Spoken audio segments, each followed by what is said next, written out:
Hi friends, എല്ലാവർക്കും എൻ്റെ പുതിയൊരു വീഡിയോയിലേക്ക് സ്വാഗതം. ഇന്ന് ഞാൻ നിങ്ങളുമായി ഷെയർ ചെയ്യാൻ പോകുന്ന റെസിപ്പി ഓണം സദ്യ സ്പെഷ്യൽ അവിയൽ. വളരെ രുചികരമായ ഒരു അവിയലാണിത്. നിങ്ങൾ തീർച്ചയായും ഒന്ന് ട്രൈ ചെയ്ത് നോക്കണേ. ഇനി നമുക്കൊരു പാൻ വെച്ചതിന് ശേഷം അത് ചൂടായാൽ ഇതിലേക്ക് നമുക്ക് 1 ടേബിൾ സ്പൂൺ വെളിച്ചെണ്ണ ഒഴിച്ചു കൊടുക്കാം. വെളിച്ചെണ്ണ ചൂടായി വരുമ്പോൾ നമുക്ക് അരിഞ്ഞു വെച്ച പച്ചക്കറികളെല്ലാം ഇതിലേക്ക് ചേർത്ത് കൊടുക്കാം. ആദ്യം നമുക്ക് ഒരു ഉരുളൻകിഴങ്ങ് നീളത്തിൽ അരിഞ്ഞത് ചേർക്കാം. പച്ച നേന്ത്രക്കായ നീളത്തിൽ അരിഞ്ഞതും, പടവലങ്ങ ഒരു ചെറിയ കഷ്ണം നീളത്തിൽ അരിഞ്ഞതും, ഒരു ക്യാരറ്റ് നീളത്തിൽ അരിഞ്ഞത്, ഒരു കഷ്ണം ചേന നീളത്തിൽ അരിഞ്ഞത്, ഒരു 2 മുരിങ്ങക്കായ നീളത്തിൽ കട്ട് ചെയ്തത്, ഒരു 6 പച്ചമുളക് നടു കീറിയത്. ഇനി നമുക്കിതിലേക്ക് പൊടികൾ ചേർക്കാം. 1/4 ടീസ്പൂൺ മഞ്ഞൾപ്പൊടിയും 1/2 ടീസ്പൂൺ ഉപ്പും ചേർത്ത് നന്നായി ഒന്ന് മിക്സാക്കി കൊടുക്കാം.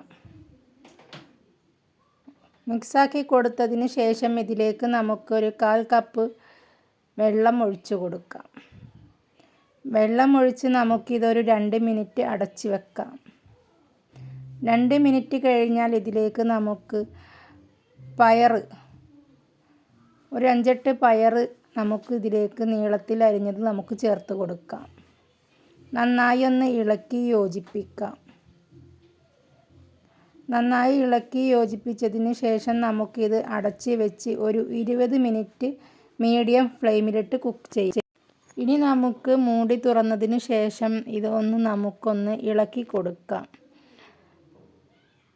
പതുക്കെ വേണം ഇതൊന്ന് ഇളക്കി കൊടുക്കാം. ഹാഫ് വേവേ ആയിട്ടുള്ളൂ, ഇനിയും കുറച്ച് വേവാനുണ്ട്. അതുകൊണ്ട് നമുക്കൊന്ന് ഇളക്കി കൊടുത്ത് ഒരു മീഡിയം ഫ്ലെയിമിലിട്ട് നമുക്ക് കുക്ക് ചെയ്യാം. ഇനി നമുക്ക് ഇതിലേക്കുള്ള അരപ്പ് തയ്യാറാക്കാം. അതിനായി ഞാനിവിടെ അരമുറി തേങ്ങയാണ് എടുത്തിരിക്കുന്നത്. അരമുറി തേങ്ങ ചിരവിയതിലേക്ക് നമുക്കൊരു 1/4 ടീസ്പൂൺ നല്ല ജീരകം, ഒരു 8 ചുവന്നുള്ളിയും, ഒരു 4 പച്ചമുളകും, ഒരു 1/4 ടീസ്പൂൺ മഞ്ഞൾപ്പൊടിയും കൂടി ചേർത്ത് നമുക്കിതൊന്ന് ചമ്മന്തി പരുവത്തിൽ അരച്ചെടുക്കാം. നമ്മുടെ അവിയലിൻ്റെ കഷ്ണങ്ങളെല്ലാം നന്നായി വെന്ത് വന്നിട്ടുണ്ട്. നല്ല ഒരു അവിയലിൻ്റെ പാകത്തിലായി വെന്ത് വന്നിട്ടുണ്ട്. കഷ്ണങ്ങളൊക്കെ എല്ലാതും വെന്തിട്ടുണ്ട്. ഇനി നമുക്ക് ഇതിലേക്ക് ചമ്മന്തി ചേർത്ത് കൊടുക്കാം. ചമ്മന്തി ചേർത്ത് ഒന്ന് ഇളക്കി കൊടുക്കാം. ഒട്ടും പൊട്ടാതെ വേണം നമുക്കിതൊന്ന് പതുക്കെ ഇളക്കി കൊടുക്കാൻ. തീ ലോ ഫ്ലെയിമിലേക്ക് മാറ്റിയ ശേഷം നമുക്കിതൊന്ന് ഇളക്കി കൊടുക്കാം. ഇളക്കി കൊടുത്തു കഴിഞ്ഞാൽ നമുക്കിതിലേക്ക് ഒരു 1/2 കപ്പ് പുളിയുള്ള തൈര് നമുക്കിതിലേക്ക് ചേർത്ത് കൊടുക്കാം. എൻ്റെ കയ്യിലുള്ള തൈര് നല്ല പുളിയുള്ളതിനാൽ ഞാൻ ഇതിലേക്ക് 1/4 കപ്പ് മാത്രമേ ചേർത്ത് കൊടുത്തിട്ടുള്ളൂ. ഇനി നമുക്ക് ഇതൊന്ന് കുഴഞ്ഞു പോകാത്ത പരുവത്തിൽ നമുക്കൊന്ന് ഇളക്കിയെടുക്കാം. ഇനി നമുക്ക് ഇതൊന്ന് 2 മിനിറ്റ് അടച്ച് വെക്കാം. തേങ്ങയുടെ എല്ലാം പച്ചമണം ഒന്ന് വാർന്നത് വരെ നമുക്കിതൊന്ന് അടച്ച് വെച്ച് വേവിക്കാം.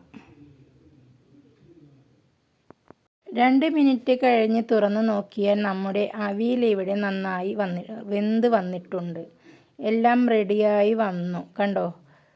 ഒന്ന് അങ്ങോട്ടും ഇങ്ങോട്ടും ഒന്നും ഇളക്കി നോക്കിയാൽ അറിയാം എല്ലാം നന്നായി വെന്ത് തേങ്ങയുടെ പച്ചമണമെല്ലാം മാറി. ഇനി നമുക്കിതിലേക്ക് കുറച്ച് കറിവേപ്പില അരിഞ്ഞത് ചേർത്ത് കൊടുക്കാം. ഇതിൻ്റെ മീതേക്ക് നമുക്ക് കുറച്ച് വെളിച്ചെണ്ണ, 1 ടീസ്പൂൺ വെളിച്ചെണ്ണ ഒന്ന് തൂവി കൊടുക്കാം. അപ്പോൾ നമ്മുടെ അവിയൽ ഇവിടെ റെഡിയായി കഴിഞ്ഞു. നിങ്ങളൊന്ന് ട്രൈ ചെയ്ത് നോക്കണേ. Okay, bye bye.